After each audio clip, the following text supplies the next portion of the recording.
I think we're ready to begin now, Peter. Okay, great. Good evening, everyone. Really great that you're all joining us. And I believe that we have 130 people signed up to attend this event. I have to really thank Samyak, Alex, Lucia, Zain, Maddie, Gabby for organizing this. And they represent medical students, core trainees and foundation doctors. So really glad they've done so much of the hard work in organizing this. And of course, Jen and Gareth from the college. Now, please use the chat box on the side for any questions for our speakers. And if you can indicate who you want the questions directed to, please tweet, if you wish, throughout the event using hashtag Choose Psychiatry and tagging RC Psych London. Thank you to all the speakers for giving up their time, and the London, special thanks to the London Division Choose Psychiatry group, who have worked so hard in putting the program together, and the names I've mentioned already. Please, at the end, fill out the feedback form. A link will be shared in the chat and also be sent off to the event, and attendance certificate 2 weeks after the event. So with that, I hand over to Samyak, who is chairing. So over to you. Oh, and you can leave your videos on if you like, or leave them off. It's up to yourselves. Would be nice to have some videos. Thank you so much, Peter. So hello, everyone. My name is Samyak. I'm a fourth year medical student at King's and currently the co-president of the KCL Psychiatrist Society. And it's my pleasure to be the chair for today. So before we get a start with the speakers, we have a poll ready. So the team will just be putting it on your screens now. The question is, which is your preferred specialty? There's a whole range: general adult, old age, child and adolescent, psychotherapy, forensic, intellectual disability, neuropsychiatry, or I don't know yet.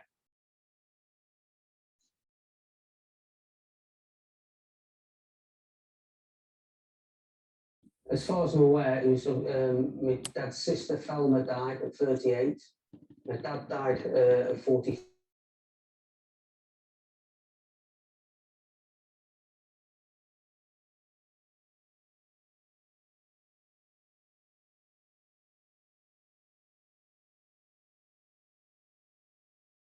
I think that's nearly all the votes, just waiting on a few more.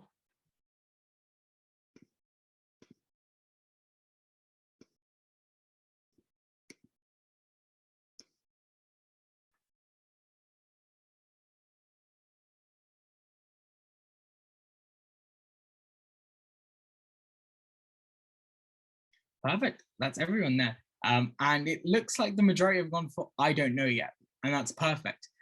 We hope today gives you a flavor into some specialties in psychiatry, opening and broadening the horizons there. So before we begin, I'd like to first introduce the Dean of the College, Professor Subodh Dave. Professor Subodh Dave is a consultant for Derbyshire Healthcare Foundation Trust. He's passionate about co-production and patient involvement in quality improvement and has led work within psychiatry education to that effect.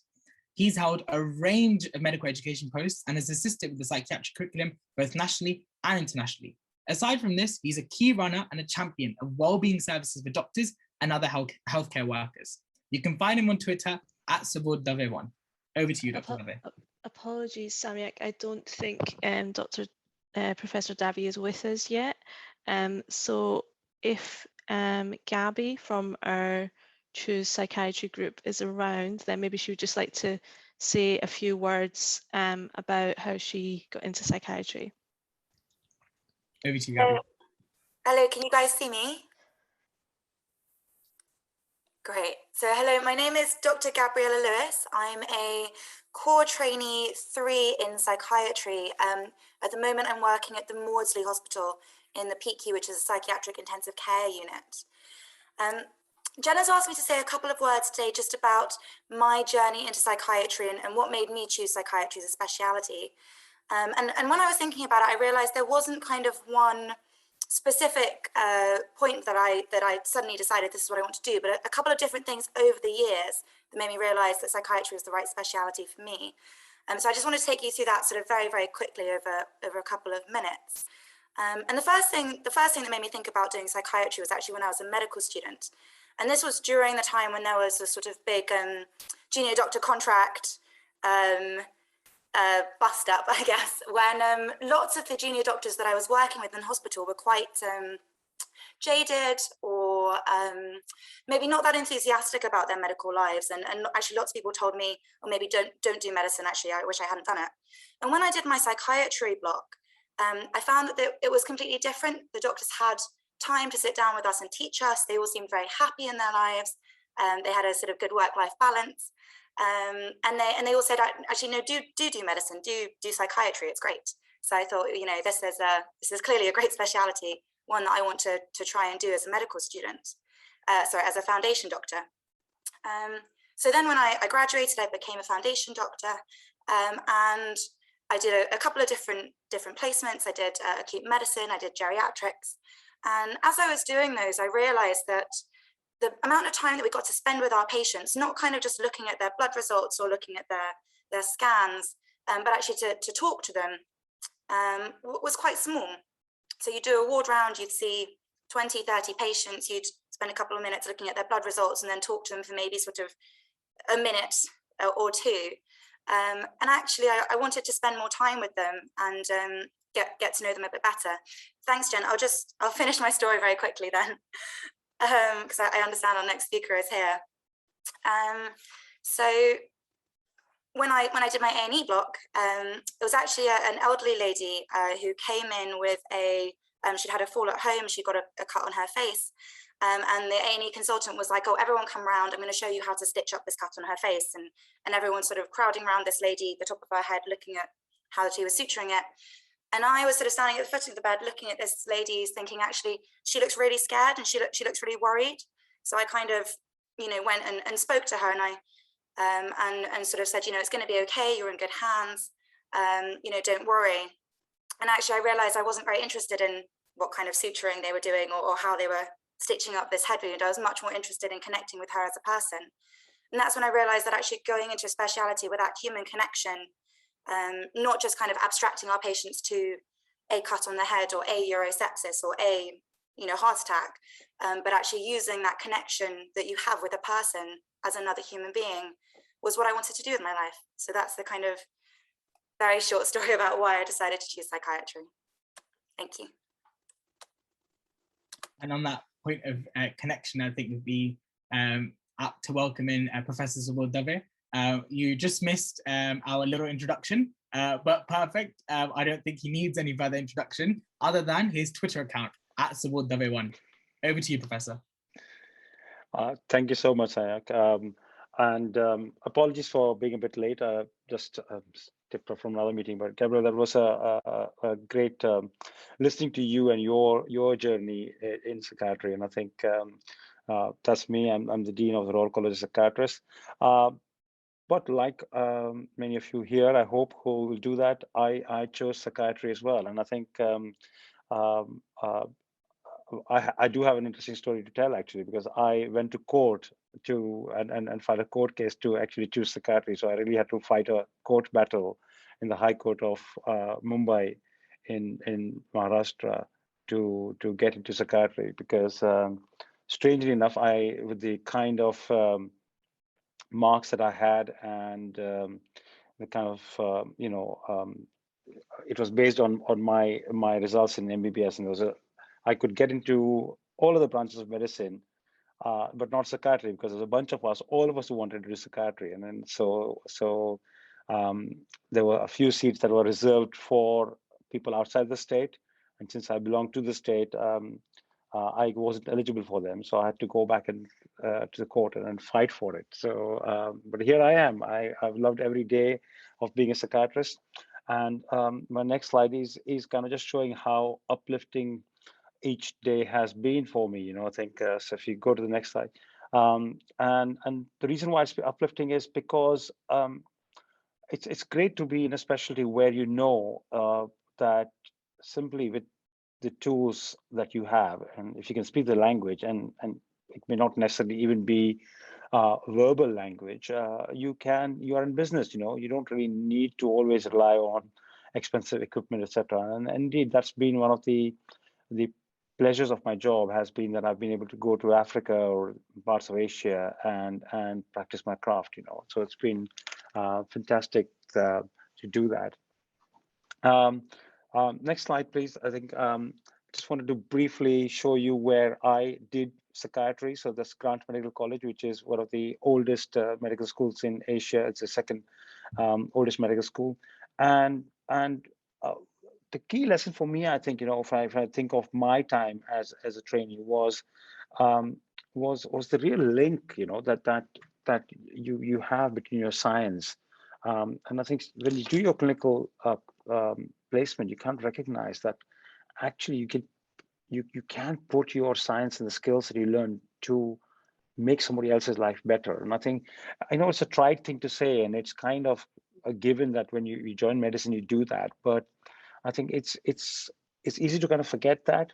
And I'll explain to you how I kind of forgot that, while I was training in psychiatry. I think when I was training in psychiatry, I thought of myself as a conscientious doctor. And I think, Mumbai being busy as as it was then, and it continues to be, I think an outpatients clinic would be something like 7 or 8 new patients, 150 follow-up patients, and people would come at about 8 in the morning and would wait till 2 p.m. to be seen.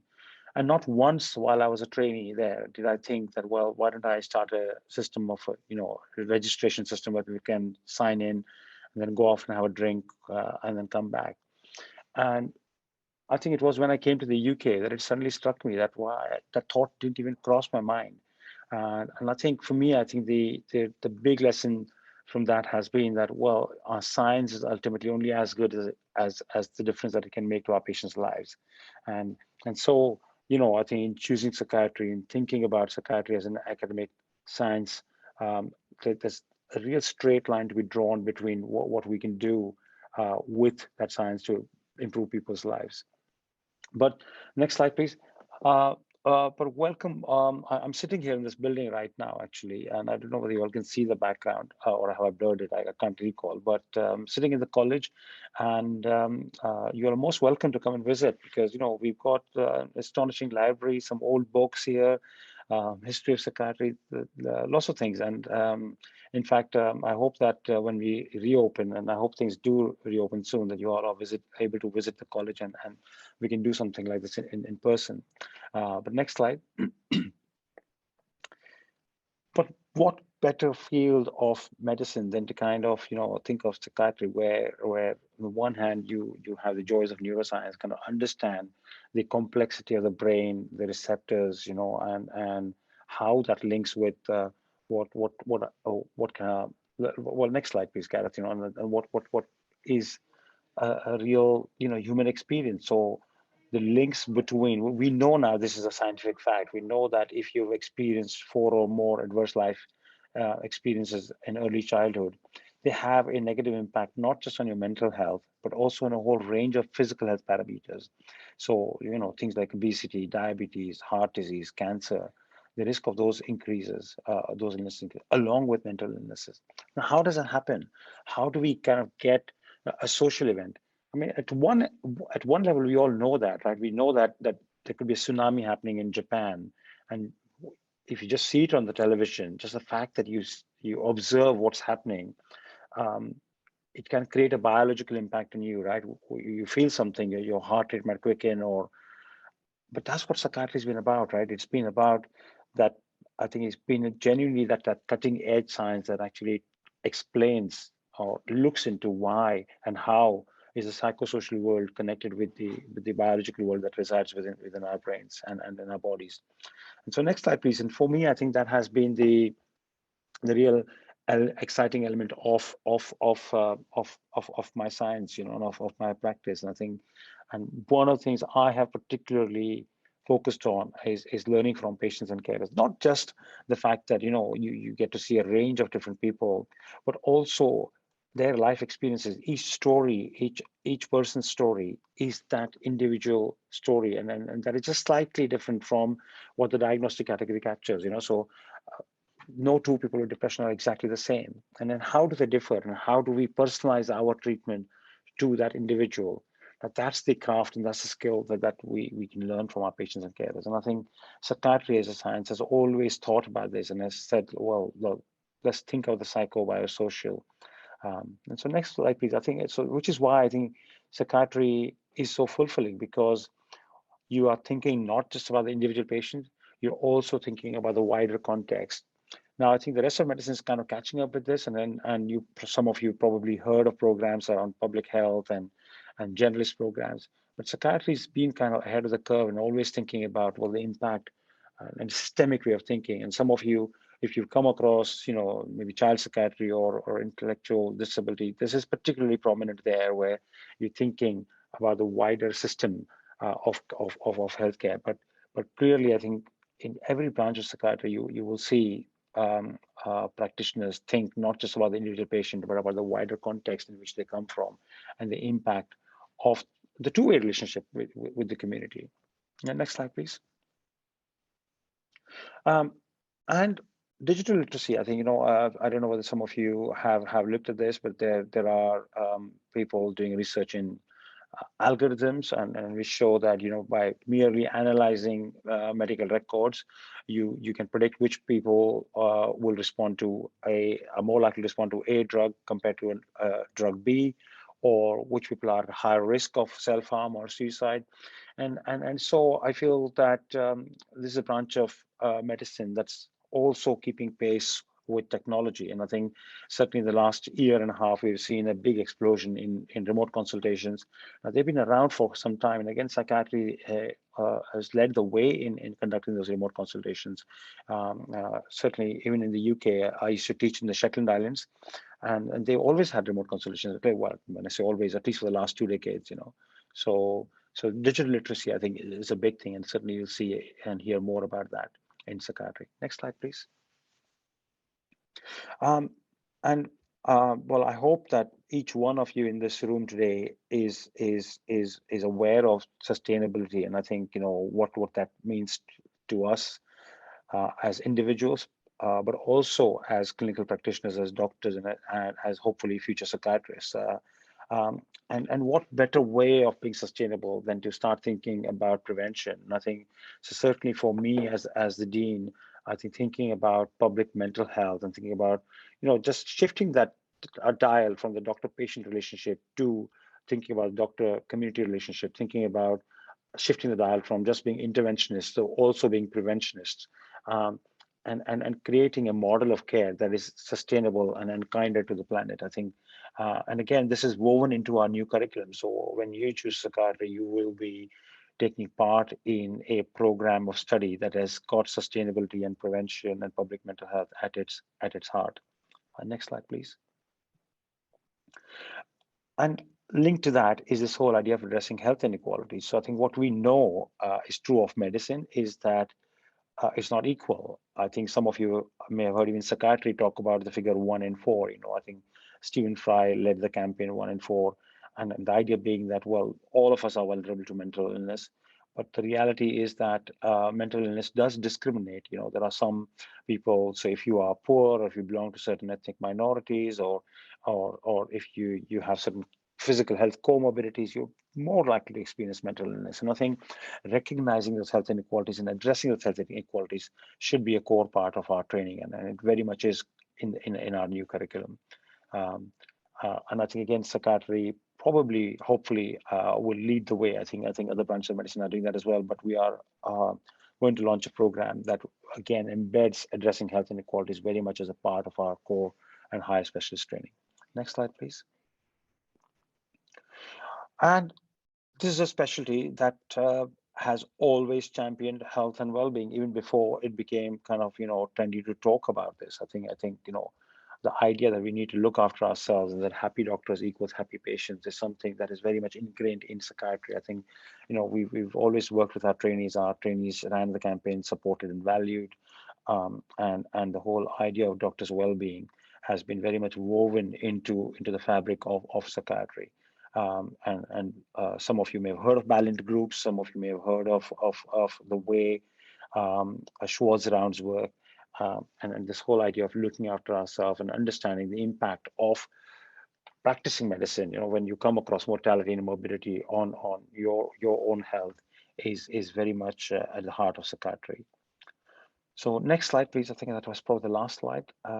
And yeah, the last slide is probably the most important one. Have fun. I think, as the Dean of Royal College Psychiatrists, I think I can promise you one thing, that practicing psychiatry and choosing psychiatry will be rewarding, will be satisfying, but will also be fun, and I've really enjoyed it. And I hope that you all, as you choose psychiatry, which I hope you will also have fun. So I'll stop there. And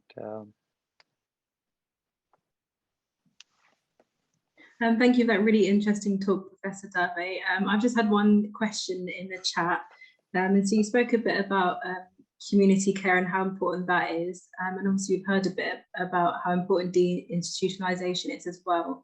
And so the question is just about how do you balance up care in the community and sort of patients who may need to come into hospital where the community care just isn't possible? So two things to say. One is that, I've been a community psychiatrist for many, many years. And I think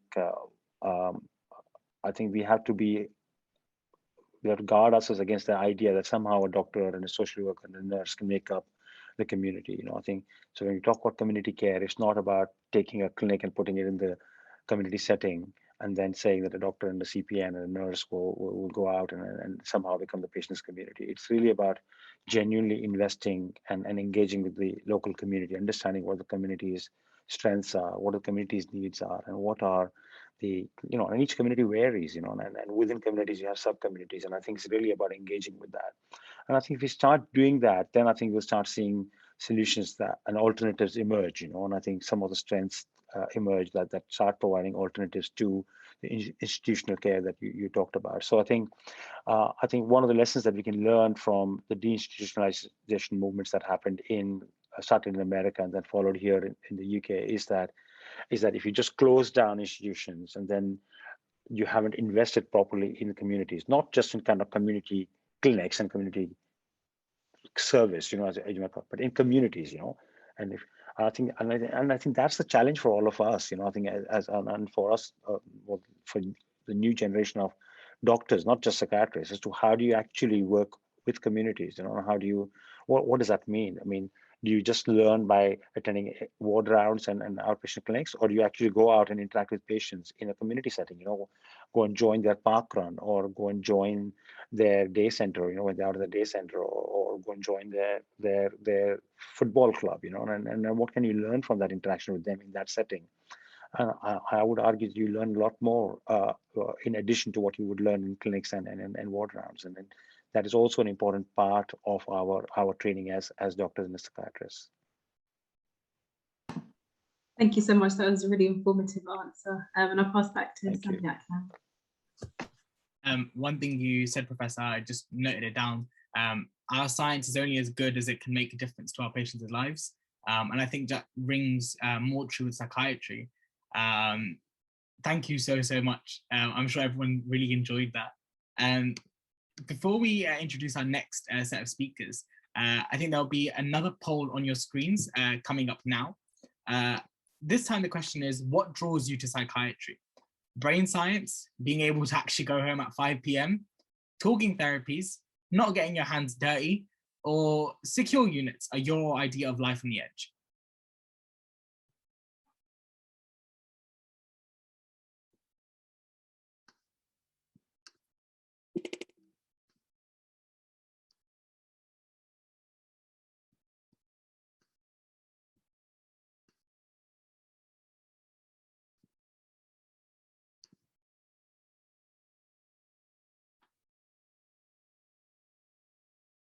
It looks like talking therapies is on that one.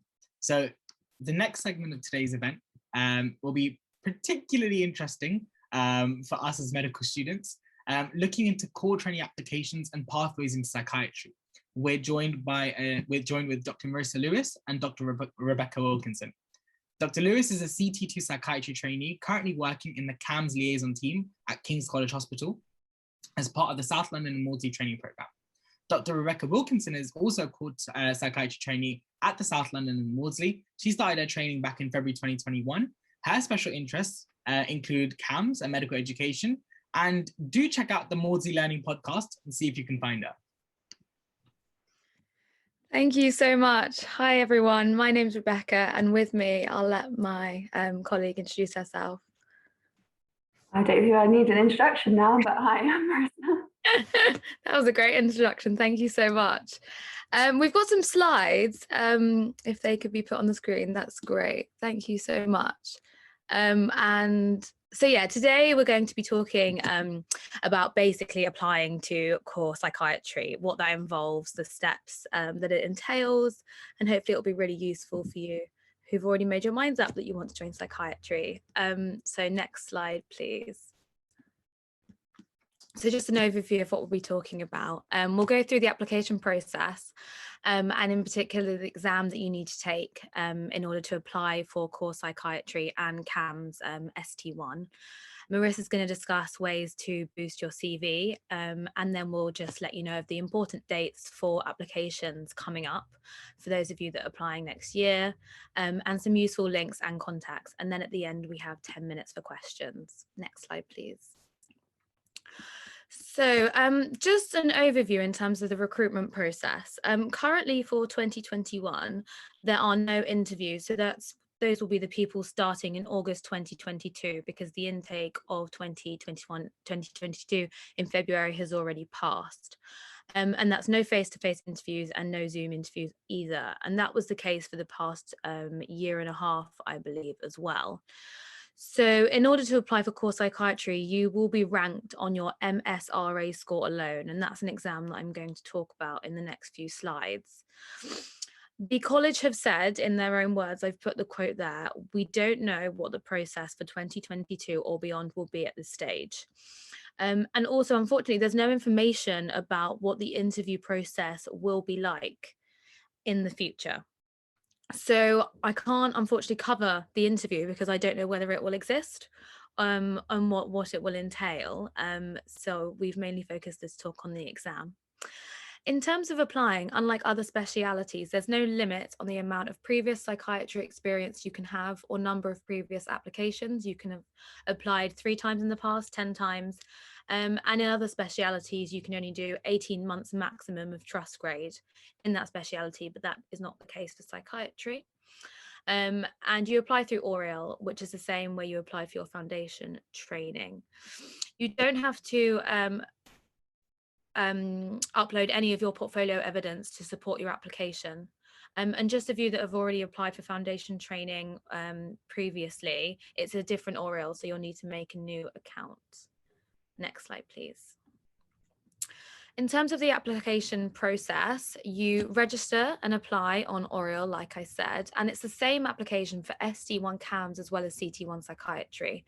And for those of you that aren't aware, ST1 CAMS is run through, so you do all of your training. You don't have to reapply, including your core and your registrar training. But if you apply for CT1 psychiatry, that's just the 3 core years. And when it comes to applying for registrar training, you need to reapply and go through another process.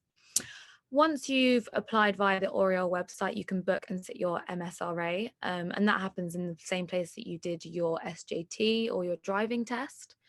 Then you rank your preferences and you respond to offers depending on your rank, purely based on your score of the MSRA. When you rank your preferences, you can see how many spaces there are in that deanery. And you can also see your score and what quartile you rank in. So you don't know where you came overall until the end, but you can see your score and you can see whether you came in the top quartile, the middle 2, or the bottom 1. And then you can jiggle your preferences depending on how well you think you might have done. And there are also options for upgrades. I think there's a few rounds depending on how many times they need to fill the spaces. So you can change your preferences if you change your mind. Next slide, please. So this slide just gives you a general idea of how many places there are. This was for the August 2021 intake, and this was based on estimations in December 2020. So there was roughly 500 vacancies in the UK. There was up to 400 CT1 core psychiatry.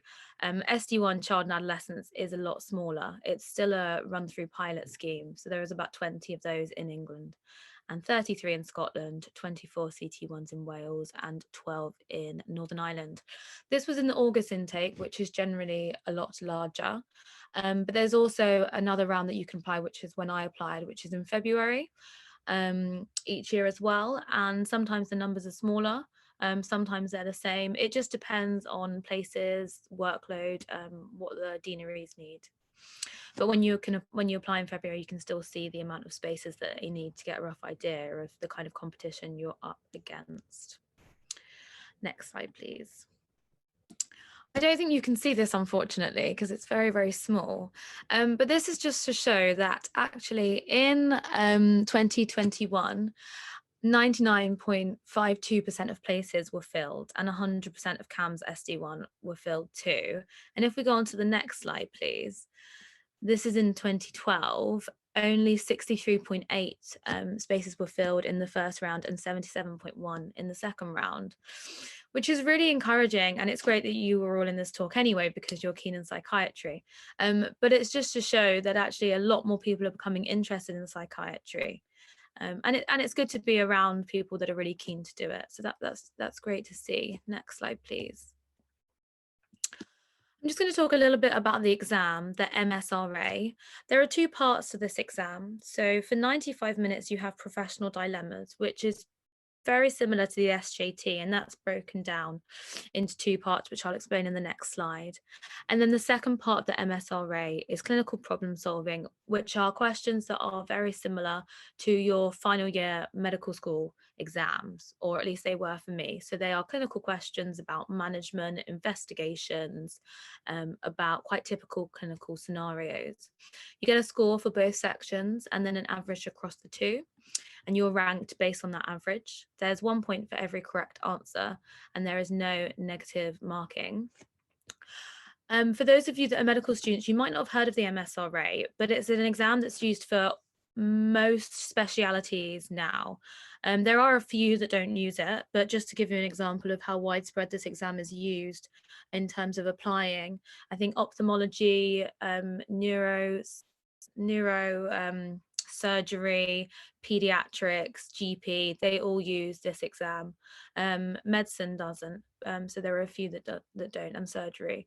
But it's becoming more and more popular, especially given the pandemic and the inability to hold interviews face to face. Next slide, please. So in terms of the professional dilemmas, you have 95 minutes and there are 50 questions, which is actually reduced over the past year. And like I said, it's very similar to SJT. It's quite difficult, I'd say, but I think SJT is quite difficult as well because it's pretty hard to revise for. Only 42 questions count towards, and the rest of the questions are pilot questions. Next slide, please. And then the second part is clinical problem solving. You have 75 minutes and 97 questions. And like I said, this is similar to the final year medical school exams. Next slide, please. This slide is just to show what topics are covered in the clinical scenario of the exam. So you've got cardio, derm, ENT and eyes, endo. You can read the rest yourself. I think if the slides are available, you might want to look through them in your own time.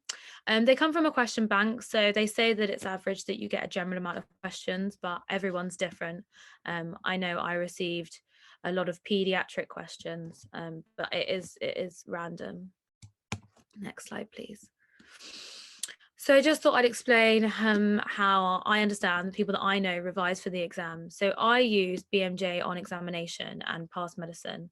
I didn't use any books and I didn't attend any courses, and I don't know anyone that actually attended courses. So in my opinion, and I'm no expert, but I wouldn't pay for expensive courses. These question banks aren't too expensive. I think I went through the questions twice, and I did fine in the exam. Other question banks that I've heard of other people using is PassTest and Medibuddy.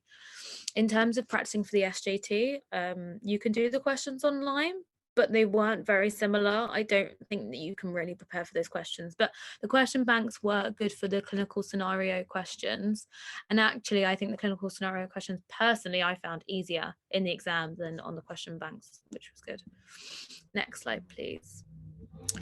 So just for you to be aware, the dates to apply to start in August 2022, the application window opens on Thursday, the 4th of November and closes on Wednesday, the 1st of December. And now I'm going to hand over to Marissa to talk to you about ways to boost your CV. Cool, thank you. So I'm going to talk about ways to boost your CV, although I guess a more accurate way of describing what I'm going to talk about is to say I'm going to give some advice and tips about where to direct your limited time and energy as a medical student or a foundation doctor to activities that are going to be most beneficial for future applications and interviews going forward. So first slide I made was, what is the point of a CV, given that we've just heard that lots of the applications are moving more towards the MSRA exam. So first I'm going to try and sell this concept. So a CV in its purest form is a way of concisely advertising yourself and your achievements to prospective employers and demonstrating that you're a good fit for the post or the role that you're applying for. One of the things that helped me make this whole CV writing business less intimidating is to realize that anyone that's going to be looking at your CV realistically would have gone through training themselves, so the same process that you have, or they'll definitely have colleagues that have done medical training as well. So they will be realistic about their expectations. They won't expect you to have done sort of 20 years of experience in the field and revolutionized psychiatry. That would be impressive, but quite strange as a second year medical student. So it's okay if you make a CV and it seems a bit blank at this stage because you're still very early on in your training. And I guess the point of making one is that at our level, it helps keep a rolling document to log your achievements and experience in a way that is kind of more relevant to you and what you want to do going forwards. So where you can find sort of the portfolios that you make as part of your training can be a bit formulaic or geared towards ARCP. This keeps track of things that are relevant to you and your experience. And it helps to kind of regularly update it. So then if you're asked to make a CV, it's not dredging through all of your papers and documents to try and find the relevant bits. The other beneficial part is that you can identify gaps that you have and areas that you need to work on going forward. And that can be part of a personal development plan, which also gets a bit of a bad rap when it's done sort of tokenistically or part of your requirements. But it's kind of like with anything, if you do it meaningfully and purposely, then it will be more valuable to you. So it identifies things that you might want to prioritize going forwards. And next slide, please. I'd also say that although everyone here presumably has some interest in doing psychiatry, which is, I'm not biased, but it's fantastic, but it's also fine to not know what you want to do at this point in your training. It can feel like there are loads of possibilities and a huge amount of emphasis. You can feel like if you make the wrong decision or you go the wrong way, then you're going to regret it forever. But there's lots of opportunity to change your career path, to change your speciality. So I wouldn't worry too much if you're not sure at this stage. And equally, one of the benefits of being quite early on in your training is that that is understood by multiple specialities. So you tend to find that what people are looking for in a junior doctor applying for any training program is that you're keen, engaged, you've got some interest in the field that you want to go into, and you're demonstrating qualities that would make a good colleague and a good junior doctor. Next slide, please. So that tends to fall down the same avenues, regardless of if you're doing surgery, medicine, GP, psychiatry. And these are things that people tend to look for in candidates at a CT1 level, and actually probably going forwards to ST level as well. So it's involvement in audit and quality improvement projects, presentations, posters, publications, prizes, attending, teaching and delivering teaching yourself, and demonstrating some leadership skills and qualities. And I'm going to go through these really briefly, not just because of time, but because I think it will get overwhelming. So next slide, please. So audit and quality improvement projects, I'm fairly sure everyone knows the difference, but just to be clear, So an audit is where you're comparing your current practice against a recognised standard, whether that's in your hospital, trust, or nationally. So there's a set standard that you need to be working to, and you're seeing if your current practice matches that standard. The quality improvement project can be a bit broader. So it can be in working your job, you identify a problem or something that you can do more efficiently or in a sort of better way, and then you find ideas to improve that. And then from there, they both follow similar pathways. So you come up with interventions that you think might help, and then you check and see if they have been effective or not. And then you can think about further interventions and further cycles of the project. If you've done an intervention and it's not made a difference, sometimes people can feel that's a failed audit and it reflects badly on them. But actually, it depends what you do with it. So if you can then go in and find out why it's failed, why it's not worked, then actually you can make the second cycle even more effective because you've identified the problems and what you wanted to do. I'd say in terms of a couple of tips, because often audits and things are requirements of training and they can be part of your medical school curriculum as well, and they can feel not hugely well taken up, or you don't necessarily see the kind of benefit in doing them. But if you're leading an audit or a quality improvement project, I'd say choose something that is meaningful to you because they do require quite a lot of commitment and a lot of time. So it's better to be focused on something you do care about, and make sure you get buy-in from stakeholders right from the beginning, because there's no point coming up with a wonderful intervention that no one wants to do. The other thing I'd say is to make it a bit less overwhelming is you don't have to lead and come up with a brand new idea. If you started a new placement or a new job, you can look into what other trainees have done previously and other audits they've completed, and then you can do a second cycle to see if their interventions have remained effective and sort of carry the project on from there, which can often lead to a more robust piece of work. Obviously, get in touch with the project lead before you do that. And finally, I'd present it. So with the pandemic, it's perhaps been a little bit difficult, but often there's local audit meetings. There's often platforms and spaces in conferences for specifically audits and quality improvement projects. So have a look for opportunities that you can present your work, because you can share it and then people might find it useful. Next slide, please. I'm going to skip over the rest quite quickly. So I've already spoken about presenting your audit. This can be an oral sort of verbal presentation, or it can be a poster presentation. Again, there's the RC Psych Congress, International Congress, that happens every summer, which is often open to people in the early stages of their training to submit things to these conferences. But there's also more local or regional conferences that you also might consider. And next slide, please. This is the problem of not having animations. And the same thing for publications. Sometimes it can feel very daunting to try and get involved in research, but it's kind of about making yourself available, keen, and you can do parts of a research project such as data collection, which then gives you experience in the process of conducting research as much as the end project itself. And often it's about being able to talk about your experiences, what you've learned from them, which is particularly relevant for interviewers. And I'd also say I wouldn't limit yourself. So there's no harm in submitting good pieces of work to conferences.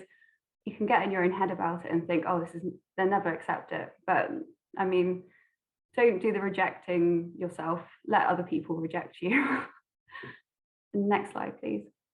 So the other thing is prizes. So there are prizes related to medicine that can score points in different application methodologies. It's also good experience in terms of writing, verbal communication, and exploring topics that you find really interesting yourself.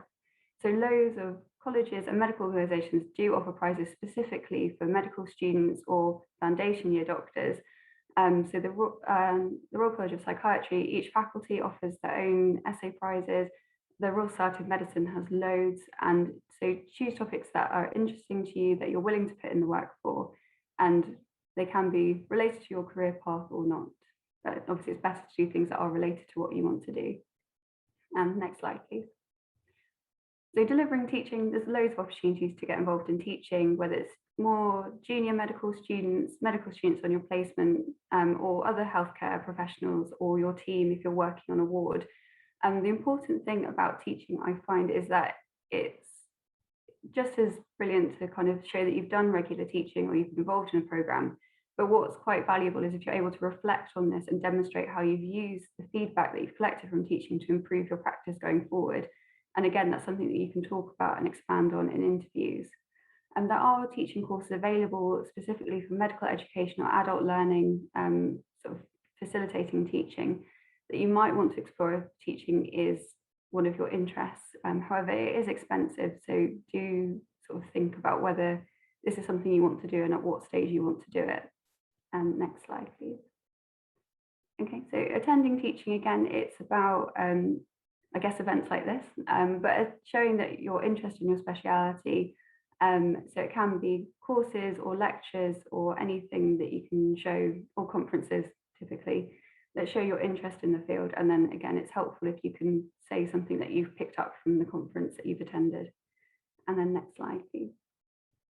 And then the final thing is to demonstrate some leadership skills. So in medical school, it might be being a club captain or a student representative. In your foundation years, you can be a trainee rep for your sort of cohort, or the mess president, although typically that can be a lot more work.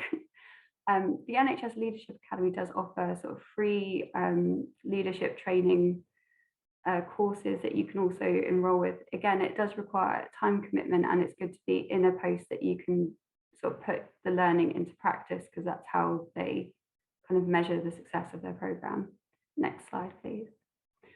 So all of that feels really overwhelming. I mean, there are so many different things that you can do. And on top of all of that, you've got your day job. So in medical school, you'll have exams to revise for, placement requirements, workplace-based assessments, and also you do have a life outside of your job, just practically, and to prevent burnout. So it can feel really overwhelming. Next slide, please. So my kind of top tips for that are to try and batch things together. So don't tackle it all like separately. If you've done a good quality improvement project, look and see if you can submit it as a post-it, if you can present it. Often if you present it at a conference, there are prizes for presentations. So you can kind of get lots of useful experience out of one solid, robust piece of work. Same way, if you've seen an interesting case from the ward, could your consultant support you in writing that up as a case report with the patient's consent? And then you could present that going forwards as well. The good part about having a rolling process and regularly updating your CV is identifies gaps, and then you know where to direct your energy going forward. Applications come around very, very quickly. So I think Rebecca was showing the slide where you apply in November of your foundation year 2 training. So you've only got really medical school, a whole year of F1, and then part of a placement in F2 before you apply. So time is short, and it's worth directing your energy where it's most needed. And kind of on the counterpoint of that, avoid getting lost in all the noise that there is. Some people get really focused on sitting exams early, so membership exams, the MRC Psych or the MRCP, whatever. There's really no benefit in doing these exams early, and the revision takes up a lot of time. So just think very mindfully about what is most useful to you at this stage in your training. The same way, if you've done the cycle of equip and then you just do that over and over again, you're possibly not expanding your experience and your learning in that sense. So it might be worth focusing on one really robust piece of work over doing lots of small stages of the same thing. And the same thing to say is that early in your training, I wouldn't worry about doing projects outside of your speciality, because it's the learning of the process which is just as relevant as what you are doing. And especially with applications being so soon, often you've only had one placement in psychiatry. So if you wait only to do all of your work in this one placement, then you're missing out on lots of opportunities in other settings. The important thing is you're able to kind of reflect on what you've done and show how you'd use that experience going forward. So even if you do a surgical quip and then you're applying to psychiatry, as long as you can talk about why that's useful and relevant to you, then it's completely legitimate and good. Next slide. Okay, so those were the useful links that Rebecca was talking about earlier, to Oriel, the person specifications for ST in CAMS and core psychiatry, which lists kind of what they like in prospective candidates. The applicant guide for MSRA exams will go through in a lot more detail the curriculum, and the Royal College of Psychiatrists Become a Psychiatrist link is also very useful at this stage. Next slide. And then these are the contact details for the national training program if you've got any specific questions. But I think that is it now. I think we're open to questions. Thank you so much for that. Those talks, Rebecca and Marissa, they were really informative. I'm just a medical student, so I haven't really heard a lot of this, so it was really, really helpful to hear it in such a clear way and with your really clear slides as well. So we've had a few questions in the chat that either of you can answer.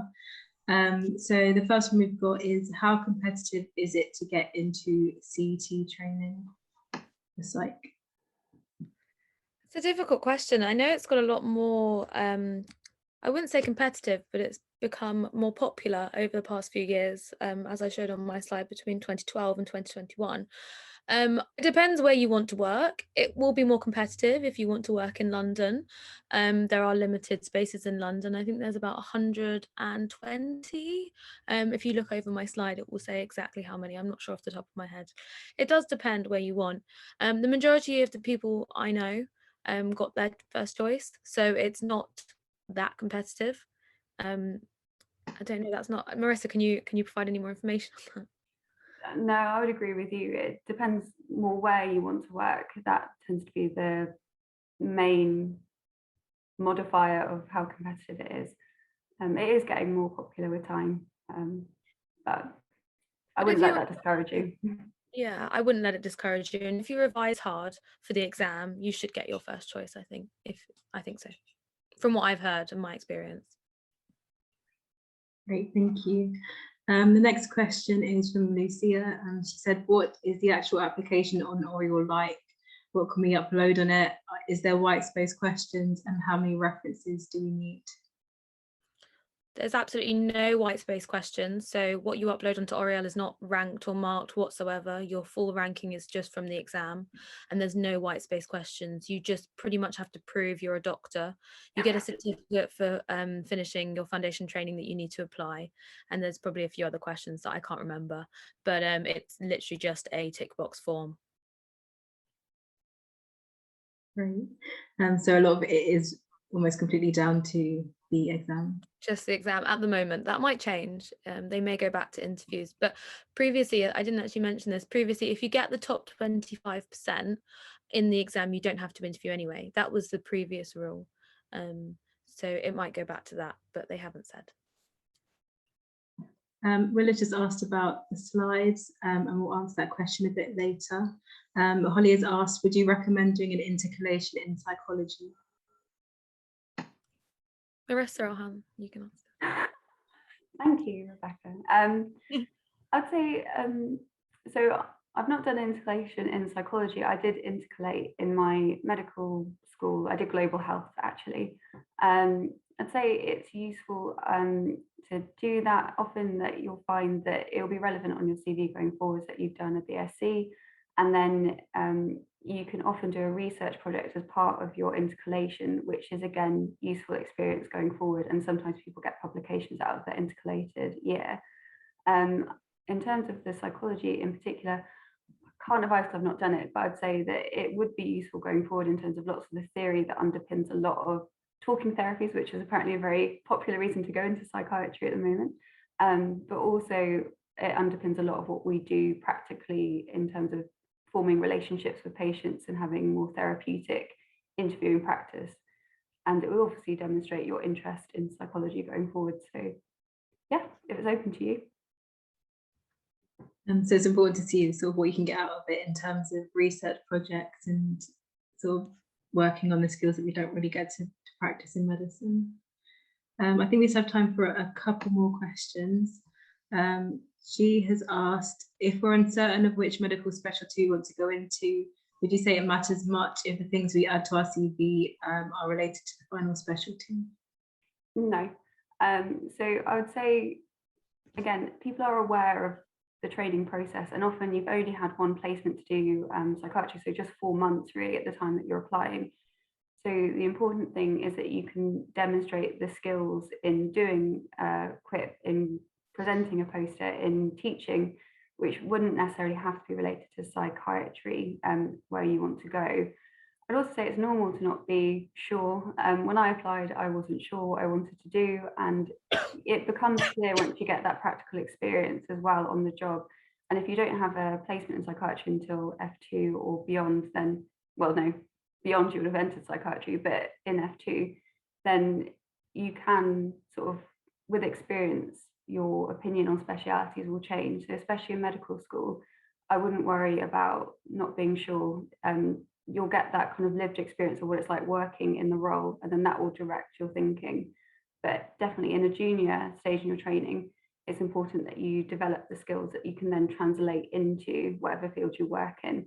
And it won't matter where you do that necessarily.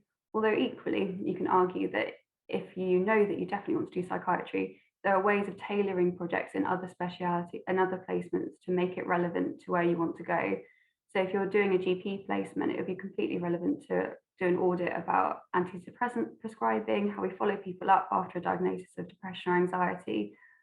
So you can always lean things towards your area of interest, even in placements that aren't psychiatry. Okay. And the last question, I'm not sure if you'll know about it because it's a relatively new thing, but can you tell us a bit more about the Psychiatry Foundation Fellowship in F1, if you know anything about it? Shall I tell you a bit about it? Yes, that'd be brilliant. Okay. So yeah, this is a funded foundation fellowship program funded by the HEE, Health Education England. It's basically it's in its third year, and we have I'm not sure when, I don't have the dates with me right now, but hopefully somebody, maybe Jen, you can find out from our website and put the date in, but there is a date for application, and there's an application process, and once they're selected, you just get a host of benefits, including attendance at conferences, especially organized conference during the foundation training, and most importantly, a mentor who's assigned to the foundation training and who's then supports you through the entire training through the fellowship year, and the foundation fellows do a project, and some spectacular pieces of work have come out of what the foundation fellows have been doing, and some of them have been doing absolutely astonishing pieces of work, so I'd certainly encourage people. Thanks, Jen, for putting the link in. So certainly would encourage people to have a look at it. Clearly, it's at that stage you may not have chosen psychiatry, and that's fine. So even if you are unsure about whether you want to choose psychiatry, I'd certainly encourage you to think about the fellowship. It's really open to everyone. Great, thank you so much. That's all the questions we have time for, and I think most of the other questions have been answered earlier on, so hopefully everyone feels like they've got everything they can from this. Thank you so much, Rebecca and Marissa. It was a really interesting talk.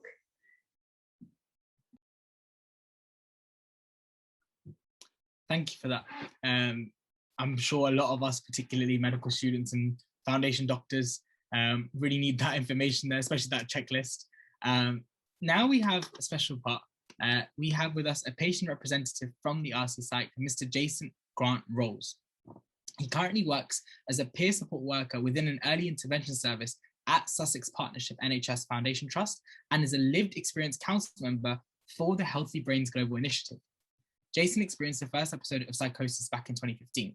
And after being supported by an early intervention service, Jason was determined to use his experience to improve outcomes for others going through mental health services.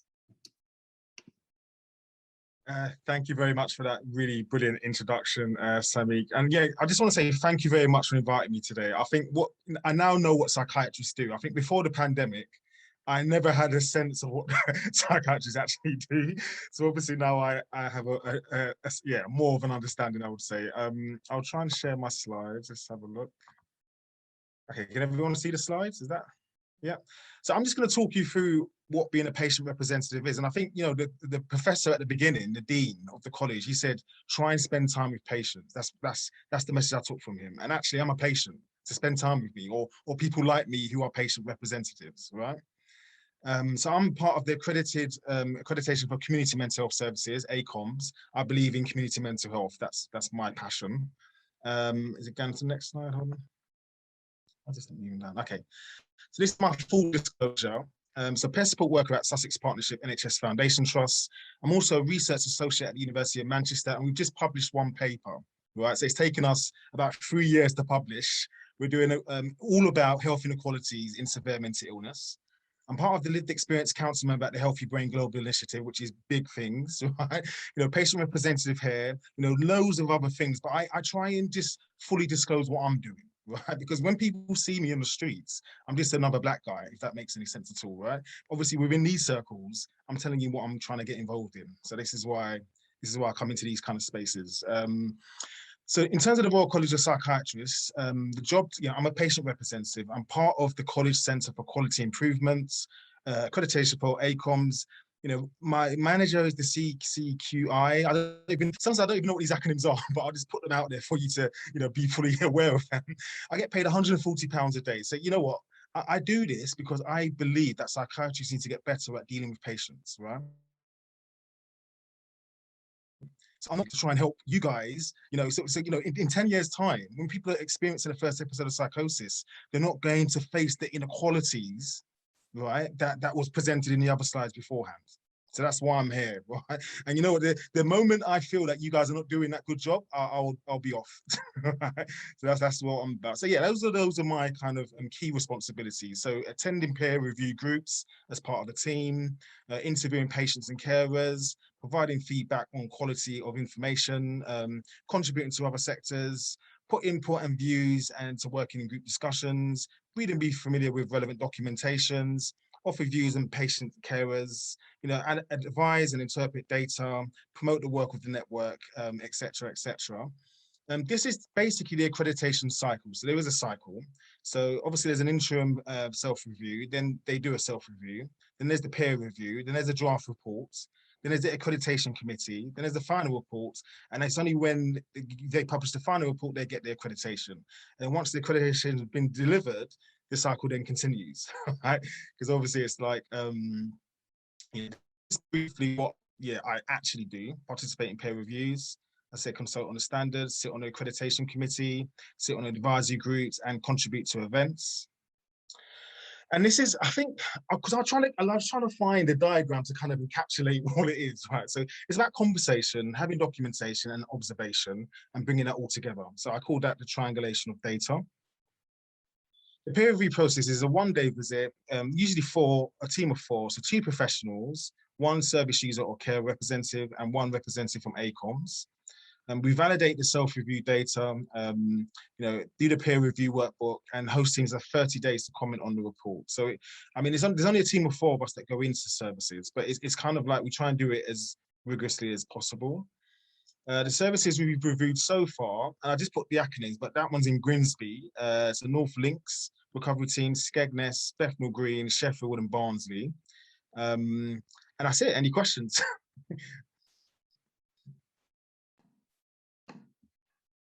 Thank you, Mr. Grant Rolls, for that talk. How do I stop sharing? Sorry, I don't know how to stop. Okay, there. Yeah.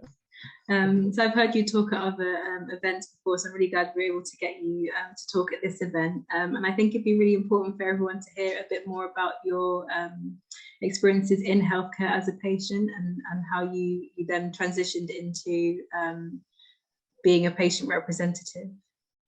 Yeah, I mean, it's a difficult one. So what I would say, so in 2015, I had a psychotic episode whilst traveling in Brazil. And actually, I came back and I didn't even understand that I had a mental health condition. I thought it was just, you know, people in Brazil didn't like black people, actually. I'll be really transparent about this now, because obviously we're in 2021 now. Right? Obviously, what happened, I went traveling again. I ended up in the Czech Republic. And unfortunately, I started singing and dancing in the airport. They said, what is this guy singing and dancing in the airport, right? So they took me into a psychiatric hospital. So I actually woke up chained to a bed. I don't know if anyone's worked in Eastern European mental health services, but you know what? Do not. I mean, obviously, once I came around, I understand it's a leading centre, but when I actually woke up and I'm chained to a bed and I've got an observatory window in front of me, I've got patients next to me, I'm like, what the fuck am I? And they're not speaking to me in English, right? They're speaking to me in Czech. I'm like, what? I mean, so obviously, it wasn't the most ideal experience, as well, I would say, right? So obviously, came back to the UK, and I still didn't even understand that I had psychosis. I still thought, you know what, this world is against me, it's racism, you know, I just thought the world was against me, right? And I had another episode in Sussex, and it was only the time when I got the episode in Sussex that I realized, actually, Jason, you need to think about what it is that's going on here. And it was only at that point I said, you know what, okay, so I admit I had a mental health condition, but I wanted to escape, right? So like, I don't know, like for me, I get agitated, right? So my escapism, I went to Glasgow. I don't know if anyone's been to Glasgow, but Glasgow is an amazing place. So I went to university, studied an MRes in criminology because I wanted to kind of use my brain again. Like there was no way that I was gonna have psychosis and be like, oh, I'm just gonna be a vegetable like hanging out in the street. Is that what it is then? So there was no way that was happening to me. So I went back to Glasgow, you know, beautiful. Glasgow's an amazing place. You know, if you just go, if you've never been before, was all I would say. But that gave me the confidence to be vocal and just be Jason, right? So obviously all of the other work that I'm involved in, I just keep it real. Like if you meet me, I behave exactly the same way as I am, right? And the way I can navigate it is that I don't spend time with too many people. I'll just put it out there like that, right? Because obviously, if people see me on screen is talking, right, then I probably will never see you again. And that's just, yeah. Yeah, I keep it like that just to kind of give it, you know, that playfulness, because it needs to be fun. And yeah, that playfulness needs to be alive in me personally, because I still have to live and work and function. So yeah, I don't know. Any other questions? Yep, so we've had a question from Maddie Jones, and she's asked, from your point of view, what are the main aspects that psychiatrists need to improve on? You know what, I think it's the comfortability. So I mean, I put my head down sometimes because I can't look at the screens too much. It's burning my eyes, actually. But I think in the service that I work in as a peer support worker, they do not know all of the other stuff that I'm doing. Right, I kind of keep it as that, right? So the doctor does talk with me, he does interact with me, but he's very hands-off, right? The team that I work in, I mean, hopefully I can be transparent in this group, but the team that I work in, because they see me as the peer support worker, they kind of just let me get on with things. Like it's not like they see me as like an asset, right? It's only when I come out of the workspace that I do all this other work, because for me, this is what I'm living. I'm living inequalities. So I do all this other work, and the Sussex Partnership doesn't really even know what I'm doing.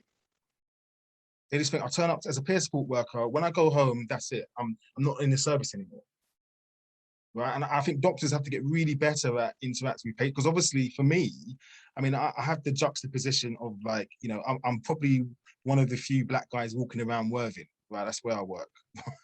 So for me, I'm very identifiable, right? So my colleagues, when I see my colleagues going for lunch in the town centre, they usually go a different way from, you know, oh, Jason's over there. So they won't talk to me outside of work, right? And I think, obviously, I know there's privacy. I know that people, you know, I know the experiences of privacy and all of that stuff. I'm not stupid, but I think there's something about, if you're living with a severe mental health condition and you're trying to be an activist and campaign, do all this stuff, if people know about what you're trying to do, you know, sometimes they think, oh, how are you doing that then? Do you know what I mean? Because we're all dealing with our caseload. But for me, like, you know, when I'm not in work, I switch off. Like, as soon as I leave the peer support worker role, I go and do my other stuff, my activism, my campaigning. Like, because for me, like caseload. So our caseload, we've got an active caseload of about 75. I'll be honest, probably about 10% are being actively engaged. People are still going into hospital, people are committing suicide. So it's a real service, you know. So, I mean, yeah, I don't know what more to say about that. And when you were unwell, if you're able to discuss that a bit more with us, was there anything that psychiatrists did that you thought was particularly good or particularly harmful to your recovery? I wouldn't say, I mean, it's hard to understand actually. So the psychiatrist that I had, obviously I go up and down. So I have like, you know, episodes. When I was in the middle of an episode, they brought me in to see a psychiatrist, and I didn't even recognize her. And she was like, why don't you recognize me? I'm like, well, who are you? You're a white lady. Like, what am I going to recognize you for? like, but seriously, because you know what? Like, I live in a white world. Like, if a psychiatrist is a white woman in front of me, I have to know you really, really, really well for me to identify you again, because I'm not paying attention to you. Right, and and that maybe causes me a bit of disconnect, maybe, right? Maybe it does, you know. But I'll just, you know, be transparent on that sense. So is it sort of a key part of what was important to you as a patient with psychiatrists being upfront, discussing sort of what was happening with you, and sort of not trying, communication was really key. Yeah, I mean, obviously, so I take medication. So, you know, I do take medication. I was resistant a lot of the way because obviously I didn't believe in psychosis. I thought, what you on about, doctor? So it took me a bit of time. So now I do, you know, I do talk. I think one of the things that really helps me, I think on the poets are talking therapies. I just talk. Seriously, like you know what, I speak to my neighbors. I just talk to people as they are, and without trying to work people out.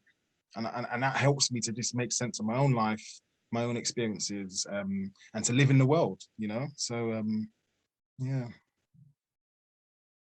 And is there anything, obviously a lot of people here hope to go into medicine, into psychiatry or on the pathway. Is there anything that you'd like us to know about patients and how we treat patients that you think is really important? I think it's just, I mean, it's going to sound cliche, but you just got to be kind, right? Like people are going through some stuff. And I think, you know, before the pandemic, I was like, oh, me and my story. But actually now, you know, it's hard. It's hard to kind of know where's a safe space to go, actually, if I'm being completely honest. So a lot of what I used to use is dancing before the pandemic, and that just helps me to just go and have a dance and just you know, disconnect. But even with the dancing, I don't think I can, you know, maybe we'll see what happens. But yeah, I don't feel comfortable dancing with people actually at the moment, just because I don't want to catch COVID, if I'm honest. Like I've done all this work, right, for my bedroom. Like I sit here, this is my bedroom. Do you know what I mean? I've done all this work for my bedroom. Like I'm not trying to catch COVID out here. So when everyone's out there partying, I'll let them get on with it, mate. We've just had a final question from Hina, if you're able to ask it. She's asked, what is your view on face-to-face contact and contact on video? That's a good question. I think I like face-to-face, if I'm honest. I can make more sense of people if I see them face-to-face.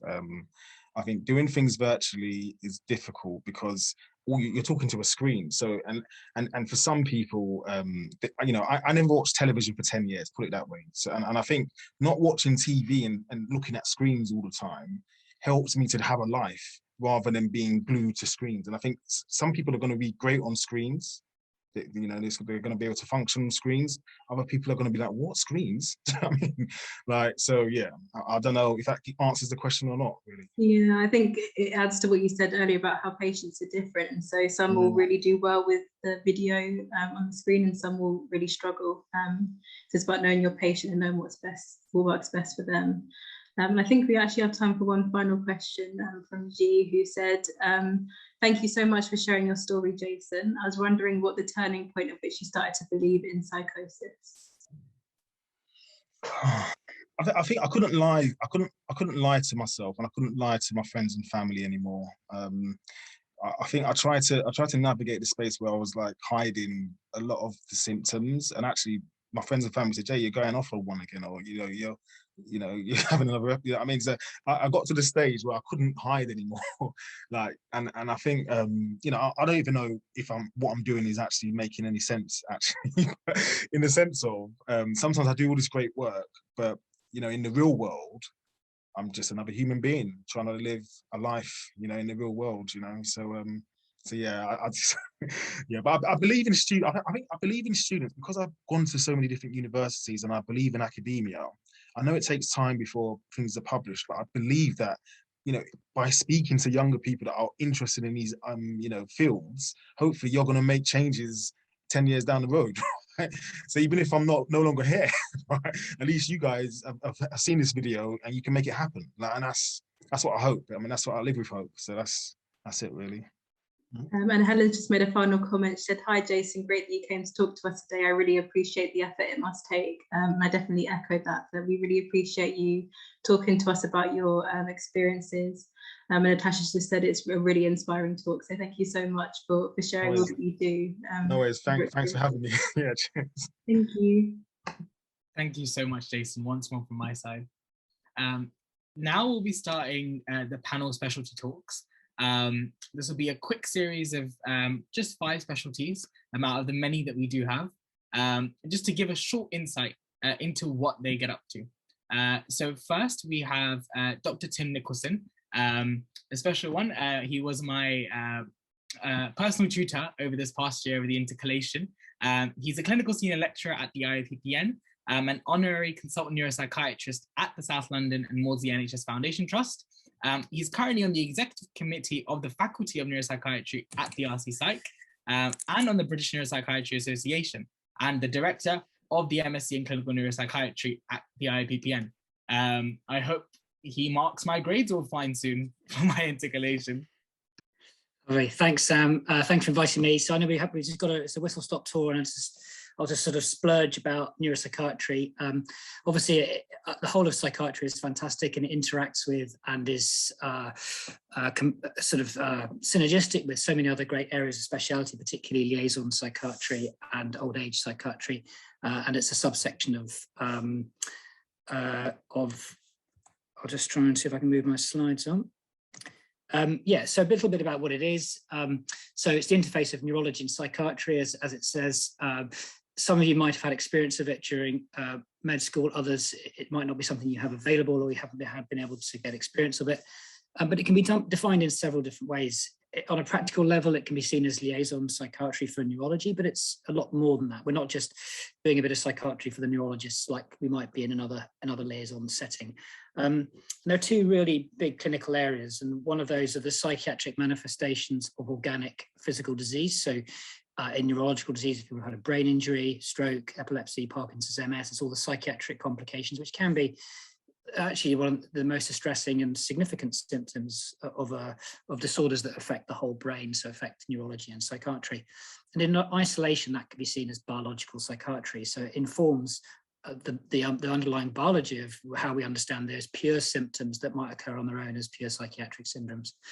And the other big sort of side of it is the psychiatric mimics of neurological disorders. So these used to be thought of as psychosomatic or somatoform disorders, but we really rethink them in a more complex way now, that they really are sort of neurological disorders. They're software problems of the brain, really. And of course, they're sensitive to and influenced by psychosocial factors, which makes it particularly interesting to us. But we've got a lot to straddle that gap of the separation of physical and mental health. And there's a huge amount of medicine that occurs in this no man's land, and it's very contentious, very important, both in terms of clinical and socioeconomic factors, because these disorders have a massive burden on world health. And academically, it really captures all the most fascinating bits of the brain, really, or the interface of brain and behavior, body and mind, aspects of free will, agency, consciousness, and touching onto how placebo works, hypnosis, everything else. So as a clinical speciality, it's been expanding. It was a special interest group, then it became a section, and then it became a 13th faculty back in 2014. And because we're particularly diagnosing functional disorders much more commonly and explaining them in the way that patients accept and can engage with treatment of, we're really growing as a speciality. So there's a growth, and there's more jobs coming online. It still is quite a competitive area, but it's as I said, it's hopefully an inspiring and interesting area to work in. So just to give you a tiny flavor of the fascinating areas that psychiatry touches on, and how it's all around you, and how neuropsychiatry is actually at the center of body and mind, really. Just how,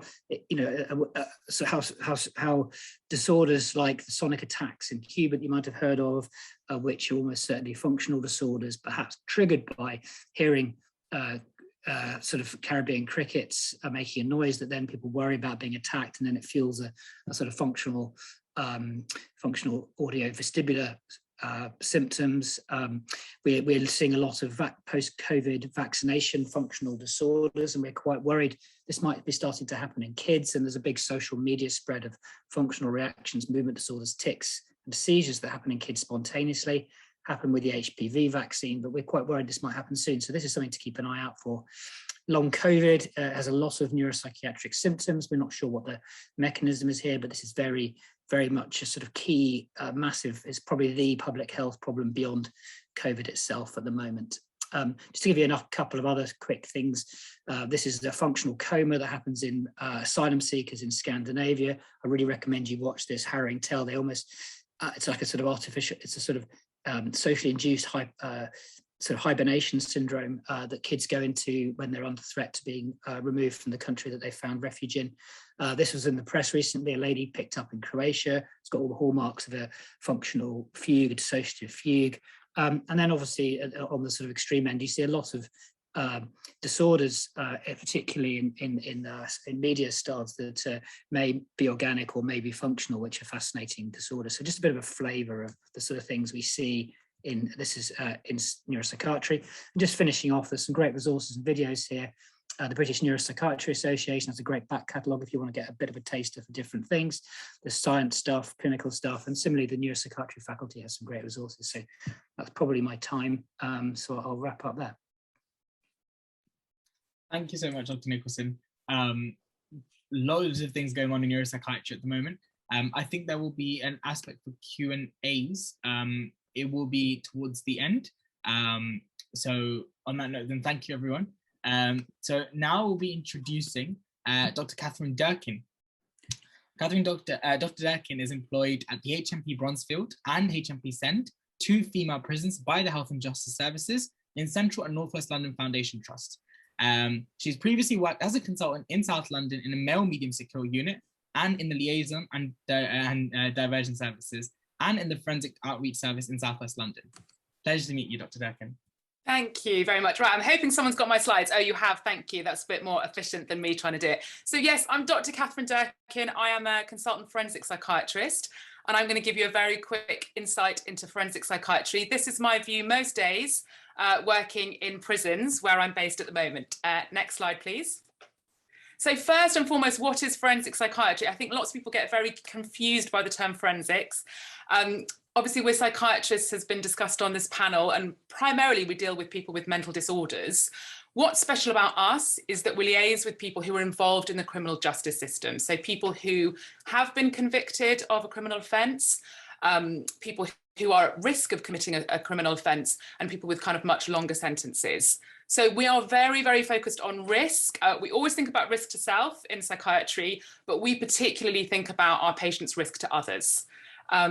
We deal with a huge range of offending, so some very, very high profile crimes, several women that I've been dealing with in the last month in terms of homicide, infanticide, decapitation, so really, really kind of serious end of offending, right down to sort of theft, assault, the whole spectrum really that we will deal with in forensic psychiatry. Next slide, please. So what is a forensic psychiatrist? I'm not sure if any of you who are watching this are old enough to know necessarily who this person is, but this is Hannibal Lecter, who's probably the most famous forensic psychiatrist, who then obviously went on to become a serial killer in Silence of the Lambs. So you don't have to kind of have a morbid fascination in crime and death. But I think as a forensic psychiatrist, you have to be really, really interested in what makes people tick. What I think is so great about this specialty is that we often spend a lot of time working with patients because of the significance of their risk. And actually, you just have to be somebody who is really, really interested in understanding someone's narrative. Our patients have really quite difficult trauma histories, and that's something that we will explore a lot when we think about how does that link into their risk of offending. Next slide, please. So what is our role? Our role is primarily about assessment and diagnosis.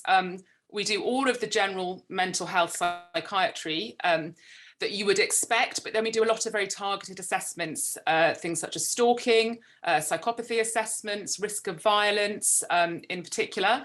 We treat our patients, so obviously if we think somebody is unwell, we will offer them the appropriate treatment. Again, we have to really understand how is their mental illness linked to their risk of offending, and we really have to liaise with the criminal justice system. So liaising in court, giving evidence, explaining where it's most appropriate for our patients to be. Sometimes that's in prison, sometimes that's in community. Often if it's a very serious crime, it will be in hospital. I would say about being a forensic psychiatrist, lots of us are sort of frustrated lawyers because we do so much report writing, so much kind of going to court and liking the sound of our own voices. So it's quite a good subject to think about if that's what you like doing. I think it's absolutely fascinating as a specialty, and I get to go to places and see things and hear things that lots of other people don't, and I think it's really, really fascinating. Sometimes it's quite difficult to deal with what people tell you, and I think it's not necessarily for the faint-hearted. Final slide, please. So just very quickly to say, we work all over.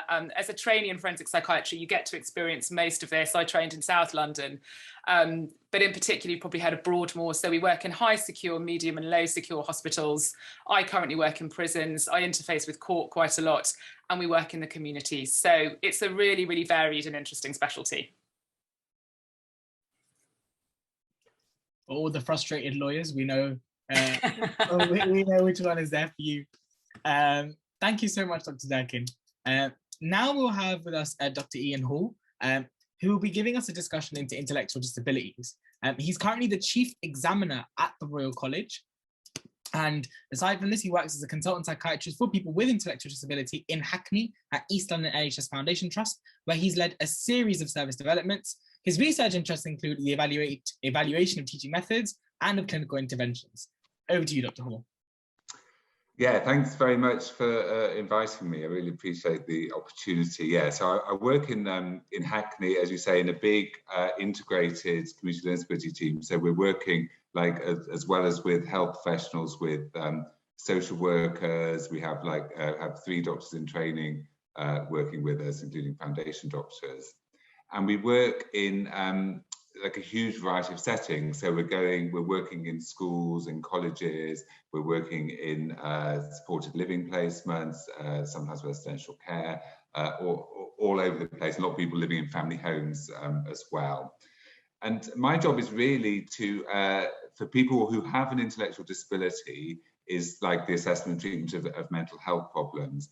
And we see this huge variety of mental health problems because it's perhaps, it's more of a challenge to diagnose mental health problems in people with intellectual disability. We actually see, we have a lower threshold. So we see a lot of people that that would just be in general practice for people without intellectual disability.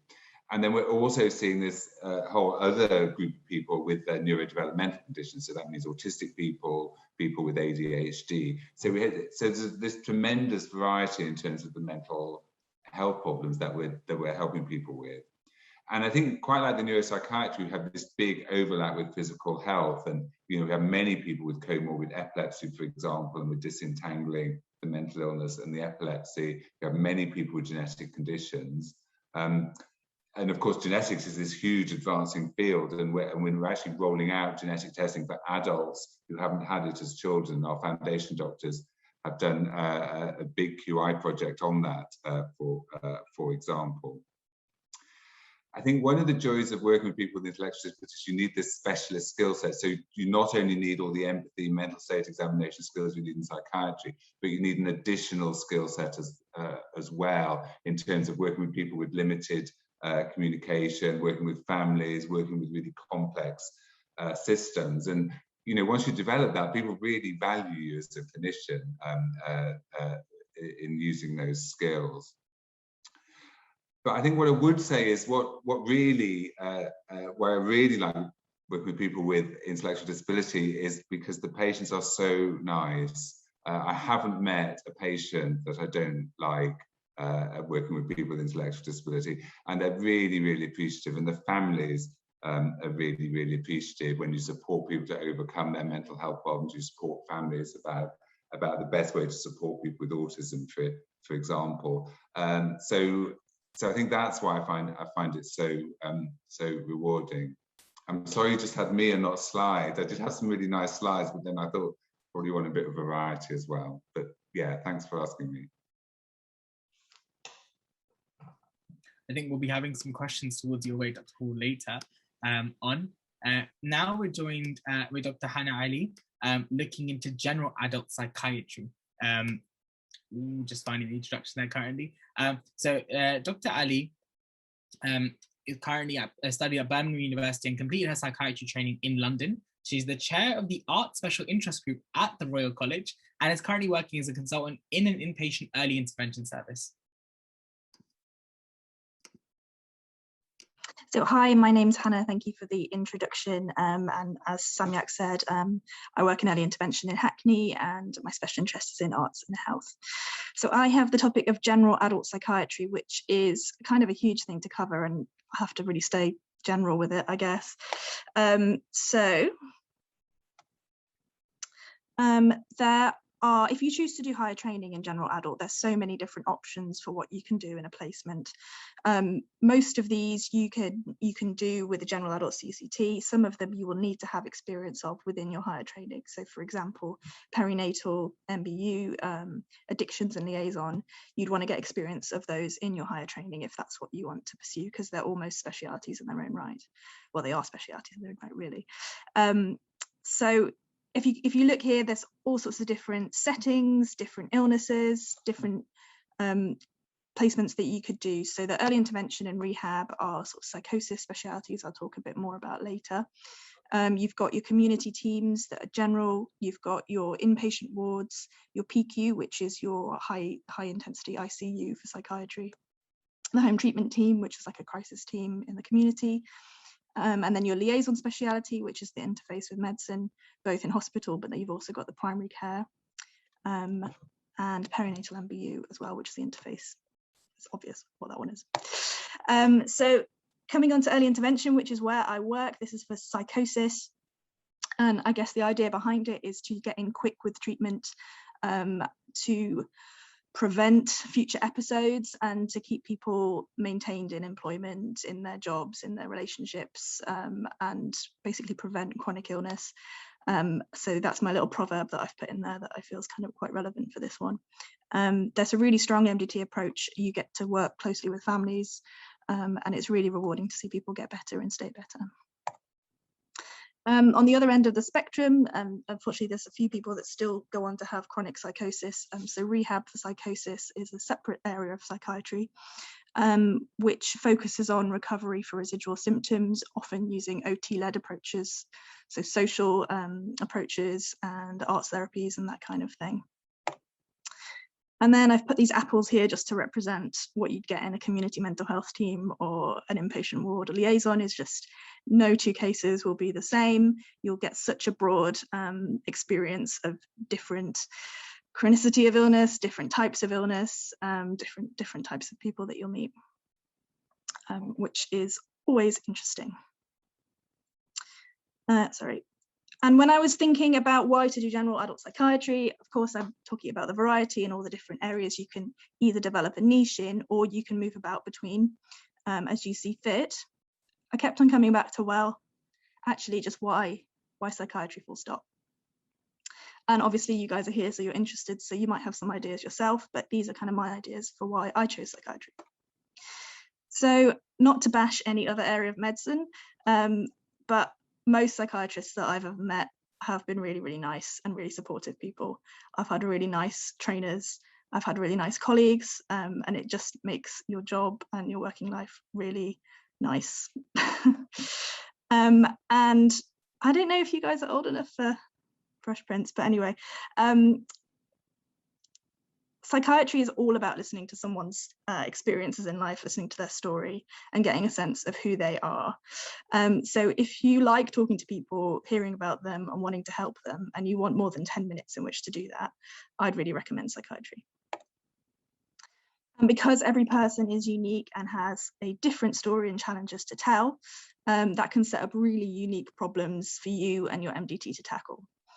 Generally within psychiatry, you'll be working with a team with different people with unique skill sets that you can learn from and help solve the problems with them. And most psychiatrists that I know have loads of strings to their bow, and within psychiatry there's really the opportunity for developing a special interest.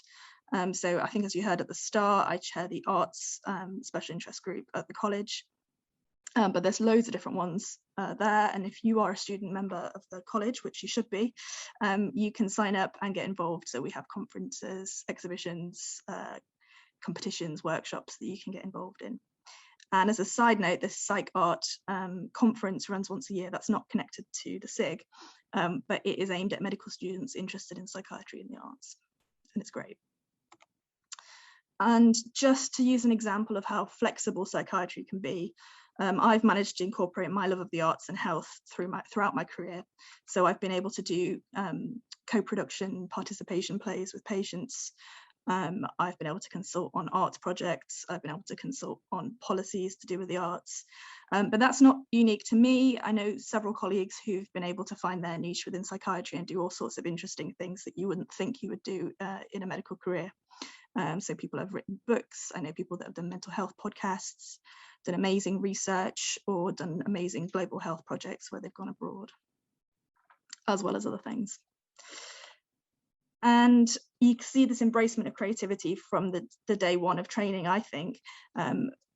Unlike anywhere else in training in psychiatry, there's things like film clubs, book clubs, and a real focus on discussion through discussing kind of the human condition and people's experiences. And I often use film and arts to teach students. So this slide's an old slide from one of our film clubs and it basically shows all of the films that we saw over a number of years. And the reason I put it up here is because to me, it represents kind of one of the main reasons that I chose psychiatry. Thank you. Thank you so much, Dr. Ali. Unique problem solving. I think that's quite a nice way of putting it. Our last speaker today will be in child and adolescent psychiatry. We're joined with Dr. Rocca Moitra. Dr. Moitra is a high trainee in child and adolescent psychiatry and child psychotherapy at Tavistock and Portman NHS Foundation Trust. She was recently featured in the 25 Women Project, celebrating the journeys of 25 women psychiatrists by the Women's Health Special Interest Group at the Royal College of Psychiatrists. Thank you for that really wonderful introduction. And basically all my panelists have already eased my job. Everything that they're doing, we do in the pediatric population. So that kind of summarizes that. But I'll just kind of, briefly say a bit about me and a bit of real life as to how it goes. So briefly, I trained in psychiatry in India, then went on to learn neuroimaging in Australia and Germany, then returned to training in psychiatry in UK, and currently trying to learn a whole lot of psychotherapy. So you might just ask why. It's because I want to learn everything about child development possible, right from the molecules to the brain images to our complex social worlds. Now, since I'm the last speaker and you've all been patiently listening to some brilliant speakers, I'll just tell you 2 stories and just maybe 3-4 points, and that's about it. So the first story is about a young person who had a rare genetic illness that made them blind, something to do with CSF pressures, so that's the brain fluid. And at the same time, they also had psychotic-like features. It turned out this was all anxiety and needed an urgent lumbar puncture. So, you take out a bit of the fluid. So I assessed and organized all of that, but my main intervention was getting them sandwiches, as the young person was anxious and hungry and needed their mum next to them. So, there was no one else other than me to get the sandwiches. They recovered well after the lumbar puncture and returned home soon. The second story is about a young person who used to enjoy playing a wind instrument, but had a very severe episode of psychosis and had side effects from the antipsychotics that made their tongue muscles a bit stiff, so they couldn't play the wind instrument. And they would say, "Rocca, I can't play this." And I would say, "We'll get there." That Christmas, the young person's mother sent us the recording of their Christmas concert as they had recovered well. And so our entire team celebrated. Now, this is just a glimpse into the world of child psychiatrists, and I haven't even touched on the incredible journeys one can witness and participate in through psychotherapy or, the talking therapies. So now just a few points about what really, do you need as a child psychiatrist. So what do you need to be a child psychiatrist? Same as what you need to be a pediatrician. A love for children and adolescents, a huge desire to help them, to lessen their pain, and to make their worlds more manageable. Next point is that there is a crucial difference in our approaches in medicine. So my liver doesn't interact with yours. Your liver can do whatever it wants. My liver would never know about it and won't be affected by it. But my brain interacts with yours. My brain is right now interacting with yours. That might be my imagination or unreal, but there is an interaction. And that's the crucial thing. That's what changes everything about how you practice medicine when you're doing psychiatry, and particularly child psychiatry. It's all about interactions and context within context. Now, pediatrics gives you the knowledge to detect and treat childhood illnesses, for example, like childhood cancers. Child psychiatry teaches you how to help those children and their families to thrive through that experience. We've had many deaths during this pandemic. Children and young people are still dying in our world because of many reasons, and every death is heartbreaking. But to die because you've lost the reason to live, whether it's from sadness or extreme fear, are we not capable of creating some hope? At this point, I would like to share something that my son drew, and I tried to make sense of it. And he made this painting when he was going through his chemotherapy, and I tried to make sense of that. And so the sense I made out of it is a rainbow is a rainbow, whether up or upside down. A rainbow is magnificent and surely deserves a crown. Of course, the crown has a strawberry and a winking lion, if you please, when the heart is filled with hope and the mind is full of dreams. So that's something, that's where we'd like to be. So if you want to be on the journey with a child or an adolescent as their worlds get confusing and neurotransmitters zigzag through their brains, and you want to help them find resources in their mind and in its relationships such that they may grow again and nudge some rewiring of the neurons, then I hope you'll take up child psychiatry as your career. Thank you so much. And I've really loved this opportunity to be able to interact with all of you. Thank you. Thank you so much, Dr. Moita. That was brilliant. Now over to Lucia, who'll be leading over the Q&A session. So all speakers, hope we got some answers ready. Hi everyone. Dear panelists, thank you so much for all the insights into your different specialties. It's been lovely and really inspiring. So I wanted to, there's a couple questions coming in the chat and I'll get to that soon. I wanted to open up with a more general question. So obviously we're the London True Psychiatry division, and I wanted to hear a little bit from each of you, if possible, about what it's like to be a psychiatrist in such a multicultural city, an urban city, it's such a diverse in terms of patients and how that impacts your practice. So if possible, if we could hear first from Dr. Nicholson a little bit, if he has any insights into that. Yeah, I guess, we're living in a great multicultural country, and yes, neuropsychiatry has lots of cultural aspects, as does the whole of psychiatry. That's really our speciality, that we understand and get that.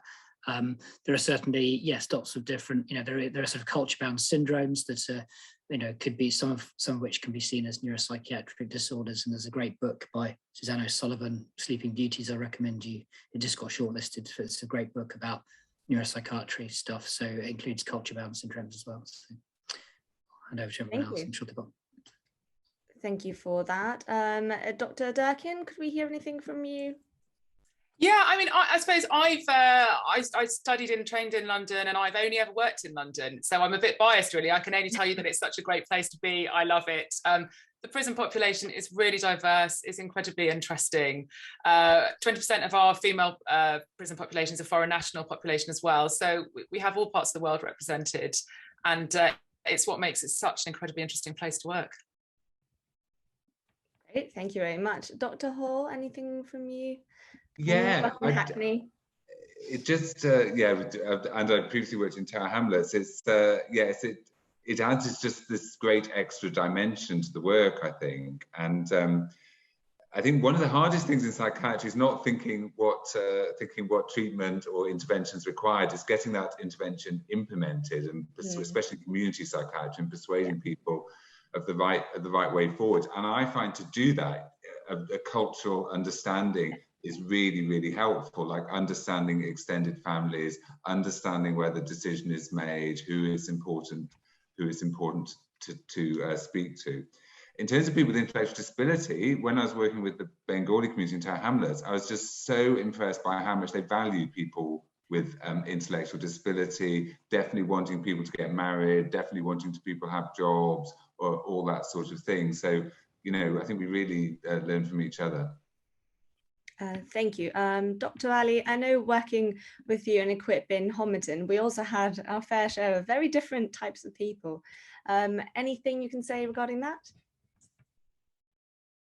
Yeah, I mean, it's Hackney again, isn't it? So you get such a mix, but I would say that I don't even think about it anymore. It's just become kind of bread and butter of what we do, and you don't consciously, you just sort of have an understanding of it, I think. And the diversity is not just amongst the patients, it's also amongst the staff as well, which I think really helps. And there's lots of community groups. We're really lucky to have community groups available that are considerate of cultural needs. And Dr. Mitra, I know at the moment you're working in Tavistock, is that right? That's correct, yes. Any differences in what you see there, what you see and what you've seen before, maybe coming from another country practicing psychiatry there? So because I'm from Delhi, that's in any case a very hot intercultural thing in India, where you see people that you don't understand language of and stuff like that. So therefore I can really, London therefore is not unfamiliar in that sense. And because I've traveled quite a bit and really gotten to know other cultures, that kind of aids in my being able to know when I don't know and when I should know, and I have this genuine curiosity that patients and families do recognize and appreciate.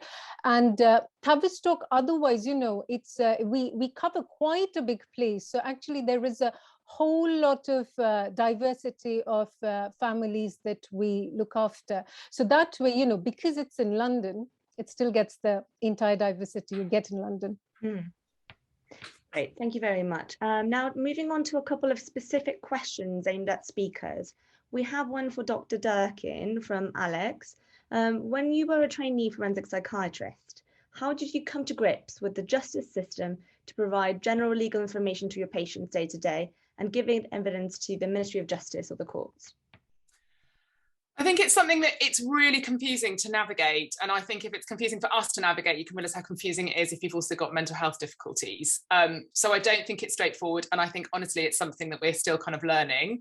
I think once you're around colleagues and you start hearing all these kind of slightly strange terms, and you go and give evidence and you kind of start understanding how the process works and the patient pathway would work around the criminal justice system and into hospital, it becomes more straightforward. I don't know if straightforward is the right word, because it gets very confusing. And I think lots of people who work in it don't fully understand it that well either. But I think at least then you come from a point of being able to kind of advocate and try and help your patients and their families kind of understand what's going on, because I think it's a difficult system that's quite opaque at times. Sorry not to give a clearer answer. That's okay, I understand. And there's another question for Dr. Nicholson. Do you think neuropsychiatry will eventually become a higher training specialty in the UK, or will it remain a subspecialty within general adult? I think it'll remain a subspecialty within general adult. There's a endorsement, well, sort of credential, in fact, has been worked on by the GMC, and that'll be soon sort of published, and people will be able to sort of get specific training in it. But even though it's I know there's quite a lot of neuropsychiatry, I don't think it's ever going to be big enough as a speciality. But of course, you can also approach neuropsychiatry through neurology, through cognitive neurology as well. So it interacts with, and people can do old age and have an interest in, say, Parkinson's, dementia, which is very much sort of neuropsychiatry territory as well. So I think it's always at the centre of things and it overlaps with things. I don't think it'll ever take a sort of centre stage in terms of being big enough to be its own speciality like that. Thank you for that. There's a general question which I'm going to direct for Dr. Mitra. Z Jin is curious about how you found the emotional aspect of psychiatry and whether you find it challenging to not be emotionally attached to the patient's stories. Dr. Mitra, if you can give us some insight into that. So that's a great question. And the first thing, certainly it's true for child psychiatry. I've no idea for the other branches of psychiatry, but I can't remember the last time someone called me Dr. Mitra. I'm Raka to everybody. We are first names, all the consultants, everybody, because kids just call you Raka, right? So emotions are extremely, extremely important. Emotions give us tons of information about, what we are into, what the person is talking about, what do we mean, what is his world about, what do we understand. So to say that, can you keep your emotions aside? No, actually, you use your emotion to understand way more than what simply words can communicate. And as you know, in psychiatry, we are very much reliant on words, right? So if you choose not to speak, we do lose a little bit of what we can get access to. And it's our emotions and our non-verbal things that give us that information. It's extremely important to be tuned to your own emotion. That's information as well.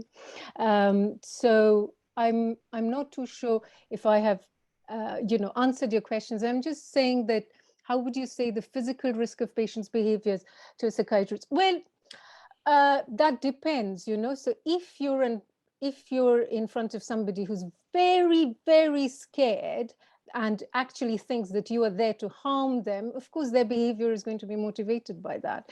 But as you heard from Jason that, although he had a really serious psychotic episode, of course, he would have been very paranoid, everything, but he was then able to engage with his team and talk to them and now actually extend help and talk to other people. So the behavior, it's like how you do not behave the same every day, not even during the day. That's the same for everybody, whether you're having a mental health challenge in thinking through, that's the mental health challenge, thinking through or not. I agree. Thank you for that so much. For Dr. Ali, could we hear a little bit more about the Arts Special Interest Group? And if possible, how important is it or has it been for you to be able to pursue, something that actually interests you within your actual profession?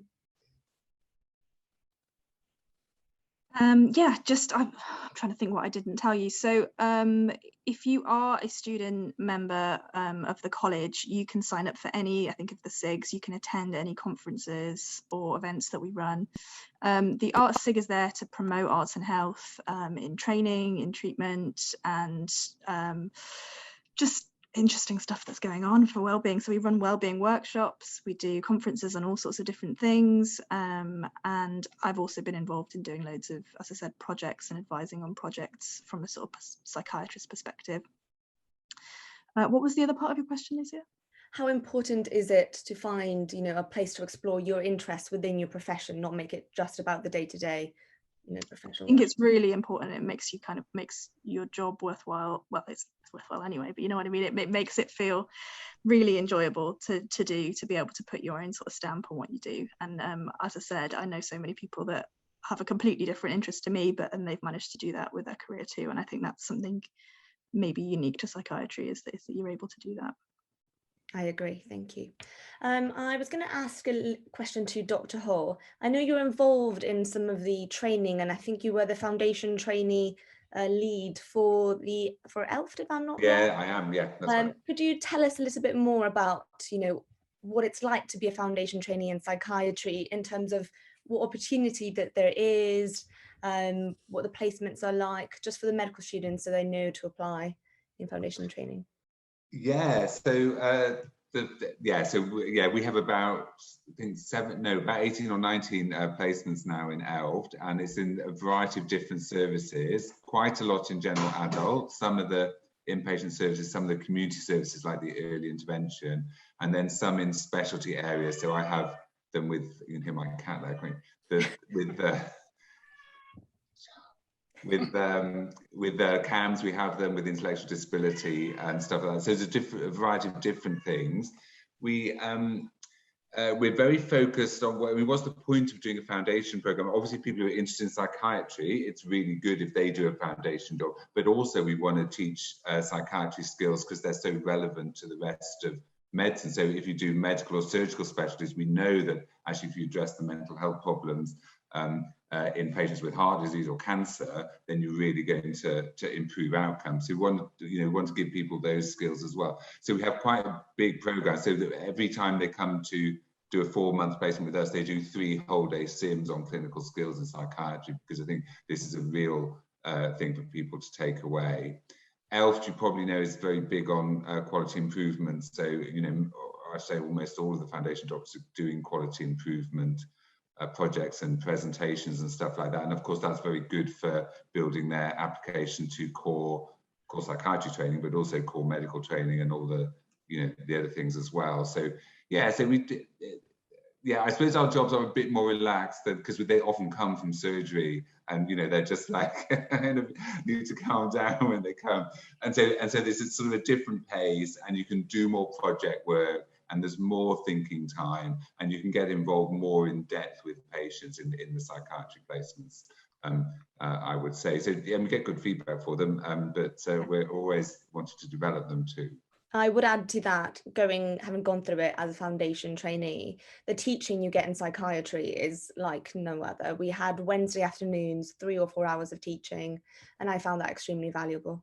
Yeah, so we encourage, so we have the specific stuff for foundation doctors, but also the stuff, so that's like the core trainee program as well, which they usually access as well, and they find very helpful usually, yeah. Great, so I think that's us wrapping up the panel. I think I need to hand back to Samyak. Are you around? Just trying to unmute myself there. Just here. Perfect. I think that brings today to a close. And so just on that final note, I want to say thank you to all of our panelists and all of our speakers. It has been an absolute privilege to be your chair today. And for all of us medical students who are here, foundation doctors who are here, I hope this has increased our interest in psychiatry. Before we finish off, I think we have another poll, which should be coming up onto your screens just now. I think it should be coming up in just a bit. And it will come up with the same question as the first one. Can everyone see it yet? And perhaps while people are doing that, I can thank, as chair of the London division, all the organizers. And this has been organized by medical students, foundation doctors, and core trainees.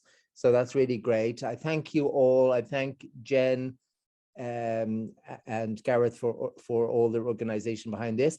Also, just to mention, don't forget some of the specialities that we weren't able to talk about today, like old age, specifically. I can't remember I've mentioned anyone else. Oh, and also just to talk about global mental health as a speciality as well.